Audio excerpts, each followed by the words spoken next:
8 de la mañana, 45 minutos en toda la República Argentina. Venimos con atraso, pero porque la nota daba para extenderse. Sí, son notas estas de media mañana que son para charlar, pero como ahora. Y vamos a tratar de respetar mejor los horarios, porque venimos de corrido 5 minutos y hace varios días hemos charlado, hemos hablado y hemos escuchado y hemos leído en varios portales acerca de qué es lo que busca la sociedad argentina para ser representado. Hay cierto atasgo con la política, esto lo corre por mi cuenta, pero ¿qué busca hoy la sociedad de quienes aspiran a gobernar? Es una pregunta que nosotros vamos a tratar de responder con una politóloga y directora ejecutiva de Management and Fit, que es Lara Goiburu. No es muy vasco el apellido, ¿no? No, así, nada, apenas. para nada. Muy buenos días, Lara. Un gusto en saludarte. ¿Qué tal? Ahí. Lara, no te escuchamos. Se ve que tenemos un problema silenciado el audio, ¿puede ser? Muteado, como se dice. A ver, ahora. Hola. No. Todavía no le tenemos el audio, pero ya estaba haciendo algún comentario sobre el apellido vasco, ¿no es cierto? Aprovechemos. Aprovechemos que no puedo hablar. Yo tengo un amigo que además tiene un negocio por acá cerca y siempre dice lo mismo, que vivió mucho tiempo en el País Vasco, trabajó y decía que le dicen, nos contaba que una anécdota de que el padre de un amigo le dice, pero tú no eres vasco, ¿cómo que no? Dice, un vasco nace donde quiere, yo no estoy en la Argentina. Pero bueno, son parte de las características de los vascos y arrancó esta conversación por el apellido de Lara, que es bien vasco. A ver, Lara, si te podemos escuchar ahora. Sí. A ver, ¿me escuchan ahora? Sí, perfecto. ¿Sí? Perfecto, muy Genial. bien. Genial. Muy bien. Bueno, un poco distorsionamos. Buen día, ¿cómo están? Buen lunes. Igualmente, muy bien. Aquí estamos en un día bien patagónico, porque estamos con neblina, está nublado, además de la niebla, está fresco, una temperatura buena para nosotros, que son 4 grados 5, y bueno, desde Neuquén es un gusto poder charlar de estos temas, porque a partir de la llegada de Milei al poder, y cada día, bueno, primero en este proceso democrático que llevamos desde el 83 a la fecha, cambió el sistema, cambiaron el sistema bipartidario, peronismo y radicalismo. Después se fue ampliando, hubo coaliciones, viene Frente Grande, hubo transversabilidad con Néstor Kirchner. Se fue modificando el sistema y empiezan a quedarse atrás los partidos, hay cierto desencanto con los partidos y, por supuesto, la era digital nos ha cambiado todo. Aparece una figura, un outsider como Javier Milei, que ahora ya tiene toda la casta adentro, pero él es la última figura que tenemos que ha llegado a la presidencia. Y lo que la gente, o le escuchamos decir a los analistas, no a la gente, a los analistas, es que el próximo presidente, si no reelige Milei, va a ser alguien también outsider. ¿No? Entonces... Es un poco atrevido decir eso cuando Bien. falta tanto tiempo. Yo no soy parte de esos analistas que hacen esas afirmaciones tan tajantes. Bien, por eso te fuimos a consultar, a ver qué es lo que piensa un poco la sociedad argentina respecto al desafío de construir algo para adelante. ¿Qué busca la sociedad? Mira, yo te diría que hace ya varios meses, fue así durante todos estos 2 años o quizás más, ¿no? Pero por lo menos en los últimos 120, 150 días, la preocupación de la sociedad está muy puesta en el bolsillo, en la capacidad de compra del salario, en qué es lo que está pasando con la economía diaria, en si alcanzan los ingresos, si se llega a fin de mes, si se pueden pagar las deudas, más que en estar pensando quién va a ser, si Milei va a reelegir el año que viene o si va a haber un candidato opositor. De hecho, hay un divorcio, me parece, bastante grande, hace ya mucho tiempo, lo mencionabas vos, ¿no? La llegada de la democracia, los partidos, especialmente post-2001, pero en los últimos 3 o 4 años se ha visto muy, muy patente qué es lo que está discutiendo la política y qué es lo que discute el hombre de a pie, la mujer de a pie en su día a día. Y hoy te diría que las preocupaciones más importantes son esas, ¿no? Son qué pasa con el bolsillo. De hecho, cuando le preguntamos a la gente cuál es su principal problema personal, y ahí les pedimos que por favor nos mencionen solo un problema personal, de modo de poder capturar eso que les está quitando el sueño. 7 de cada 10 mencionan algún problema de índole económico. Y 7 de cada 10 quiere decir que es casi transversal a todos los sectores sociales, ¿no?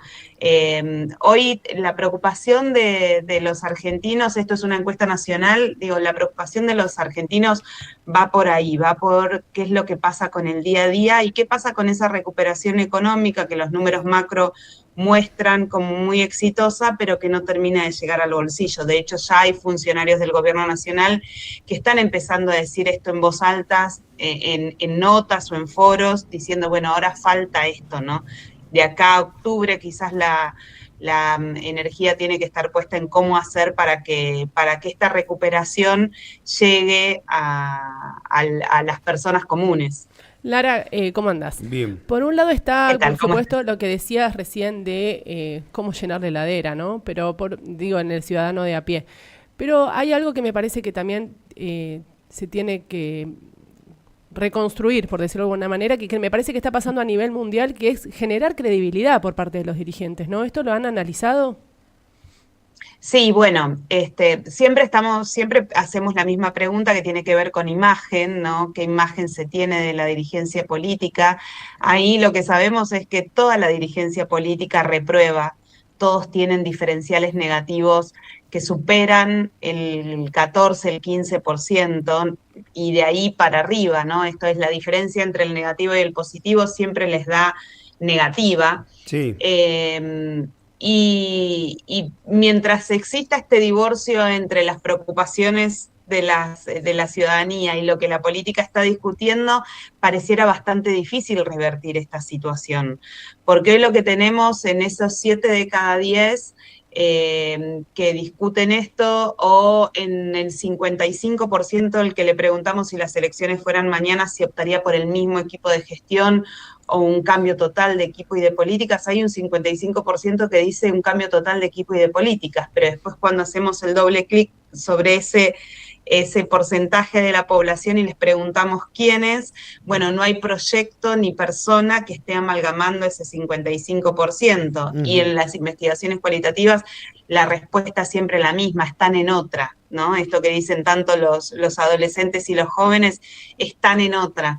Esa sensación sigue estando, se viene repitiendo, no es algo que le pase a esta gestión de gobierno, le pasó por lo menos a las dos anteriores también, y mientras eso exista va a ser bastante difícil poder reconstruir esa confianza.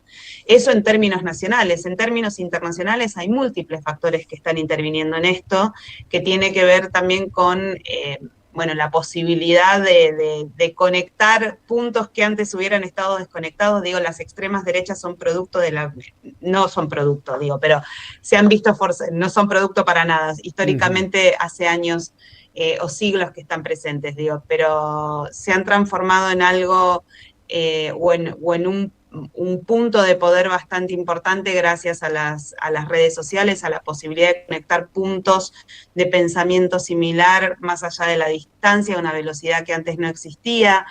El ecosistema de medios que construyen este tipo de fuerzas que rozan a veces en sus expresiones lo antidemocrático, es muy fuerte alrededor del mundo. A nivel global es bastante más complejo, pero a nivel local el divorcio tiene que ver con esto, con que los problemas que la gente expresa en su día a día, cuando vamos a preguntarles, cuando abrimos el oído, digo yo, ¿no? Esta posibilidad de abrir los oídos y escuchar, son distintos a los que la dirigencia política hoy está discutiendo. Hoy la dirigencia política está discutiendo quién sería el próximo candidato alternativo o opositor, está discutiendo una reforma política o una reforma electoral, y la sociedad, 7 de cada 10 nos están diciendo, me preocupa el endeudamiento, me preocupa la falta de ingresos, me preocupan los bajos salarios. Entonces ahí hay como dos conversaciones en paralelo que no se tocan. Bueno, y en una corre la élite política y en otra está la gente. Yo te iba a decir algo que tiene que ver con lo que sucede. Si nosotros tenemos en cuenta que el gobierno lleva 2 años y medio, un poquito más, pues ya estamos cerca de diciembre, y en ese tiempo ha pasado Pose, Francos, Adorni y ahora Santilli. Ha sido un regresar a la casta, ¿no? Porque Pose no era casta, Franco sí. Franco era funcionario hasta el 10 de diciembre de Alberto Fernández. Después viene Adorni, que supuestamente era la anticasta, y ahora tenemos esto de Santilli, que es casta y un hombre que es producto del sistema. Todo lo que está sucediendo, yo ayer, escribiendo un artículo para un medio local, digo, el gobierno lo único que ha hecho es palabras, porque estamos viendo cómo llega la mejora de la baja de la inflación, cómo busca el gobierno que dice va a aumentar el consumo, la gente ya no tiene capacidad de endeudarse, pero vamos a facilitar créditos para que la gente pueda consumir.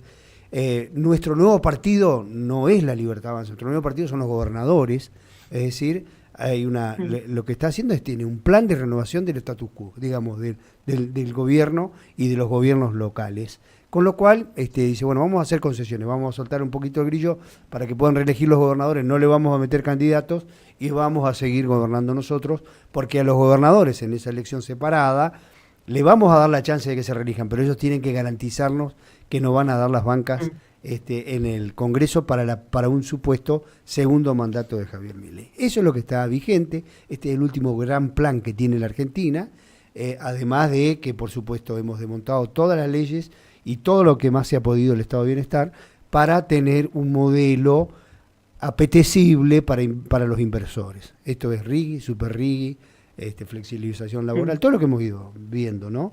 Pero los resultados no están todavía. Y eso es el discurso de la dirigencia oficialista. Dice, bueno, ya van a llegar, estamos con los brotes verdes, ya van a llegar los resultados, esperen, no se apresuren, porque vienen los logros. Yo ya lo viví, yo lo viví con Menem, lo viví con De la Rúa. Es un modelo que tiene sus limitaciones y que no es para todos.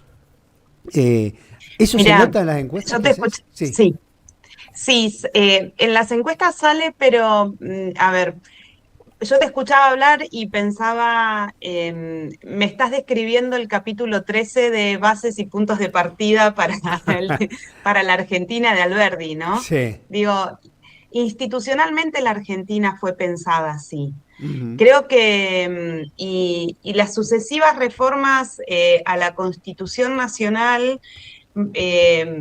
fortalecieron el rol de los gobernadores en el primer sentido que lo pensó Alberdi en su momento, y me estoy yendo re atrás, no importa. Pero a veces nos pasa eso, ¿no? Que cuando miramos la historia, poco nos sorprende lo que sucede. Un profesor al que quiero mucho y me ha formado también, que se llama Luis Tonelli, siempre dice que cuando el agua baja, vieron que cuando el agua baja en un río, en un lago, empezamos a ver todo lo que había debajo. Bueno, dice que cuando el agua baja en la Argentina, lo que vemos es Alberdi, y es el poder de los gobernadores y la necesidad que tiene el presidente de los gobernadores para hacer política nacional y la necesidad que tienen los gobernadores del presidente para hacer política provincial. Sí. El sistema institucional argentino está pensado así, entonces al final del día las instituciones importan.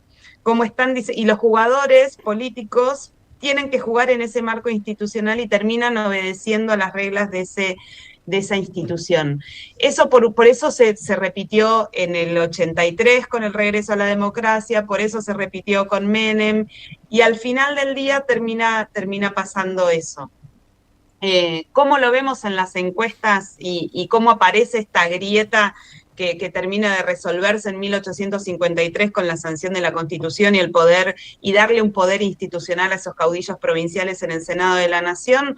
Se refleja en que cuando hacemos los cortes por edad, género y región, ¿sí? Vemos que esa grieta que a mí me gusta decir de la Ruta 6 para la cordillera y de la Ruta 6 para el río, ¿no?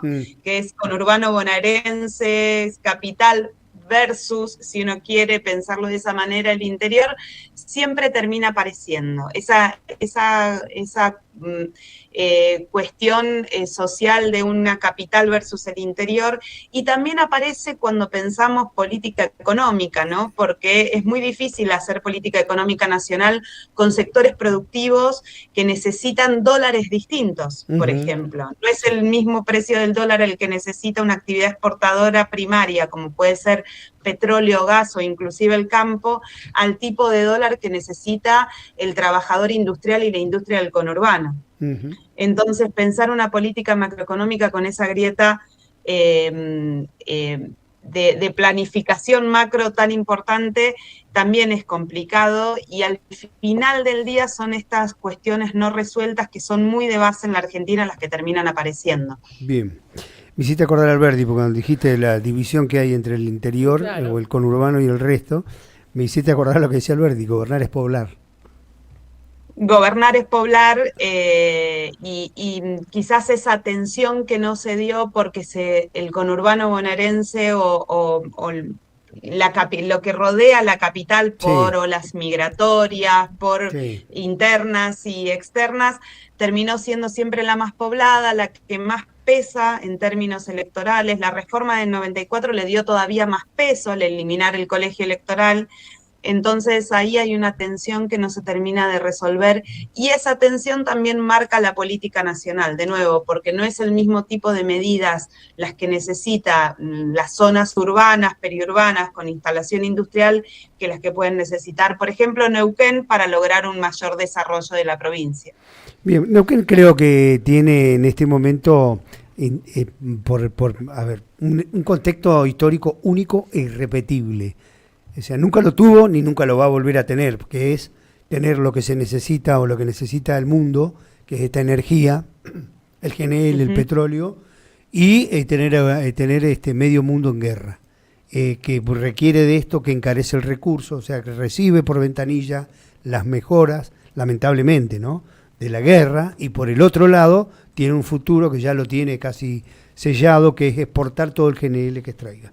Es una muy buena situación, beneficiada por estas políticas, ¿no?, de apertura, de inversiones, de facilitar a las inversiones. Se pueden sí, y por la Constitución del 94, ¿no? Esa buena movida que hicieron los gobernadores, exacto, en esa constituyente, reclamando para sí los recursos del subsuelo. Lo que produce los recursos del subsuelo. Exacto. Neuquén ha sido diría casi la única provincia que lo supo aprovechar de manera eficiente a lo largo de todos los años, ¿no? Una política de Estado provincial, sí, que se puede ver, lo mismo que con YPF a nivel nacional.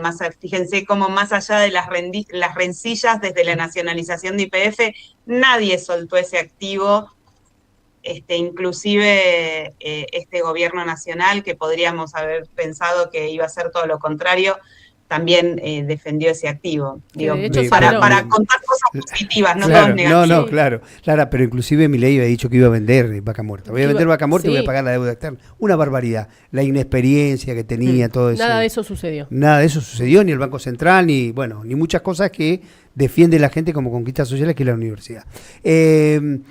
Es muy, muy interesante la charla. Nos van a matar porque nos seguimos pasando. La verdad que agradecemos mucho poder compartir esto, que tiene origen en estudios permanentes que ustedes realizan, y que a todos nos da, y a nuestra audiencia nos da un panorama que desde nuestro lugar no podemos brindar. ¿Quién va a ser el próximo presidente? ¿O cómo va a ser el próximo presidente? ¿De dónde vendrá? ¿Quién lo sabe, no? Pero sabemos que por ahora es muy pronto decirlo. Claro. Hay mucha gente postulándose, todos los días aparece una postulación diferente, alguien nuevo que aparece y dice que quiere ser. Por ahora sabemos que el único casi número puesto, también por razones institucionales, es el presidente de la Nación. Veremos si la oposición logra amalgamarse en algún proyecto común que enamore a cierta parte de la sociedad. Me quedó clarísimo, Lara. Hay una burbuja, y en esa burbuja, que en castellano y en popular, en una nube de La dirigencia política está discutiendo si religen, si no religen, y todavía no llegaron a los logros. Ya están peleándose por las regalías de un futuro que todavía no sabemos cómo va a ser. Me interesa también esto que en algún otro momento podamos profundizar de la cantidad de personas que se están postulando, porque es también la moda del outsider, ¿no? Que se instaló no solamente en Argentina, en otros lugares del mundo también, para analizar esta frescura de decir, yo también puedo ser presidente. La experiencia nos ha demostrado que han llegado y por qué esto sucede. Gracias, Lara. Mientras tanto avanza Pergolini, bueno. Como outsider. Muchísimas gracias, Lara, súper interesante. Gracias. Muchas gracias, que tengan muy buena semana. Hasta la próxima. Lara Goiburu es politóloga y directora ejecutiva de Management and Fit, hablando en este caso de... de quienes buscan tomar el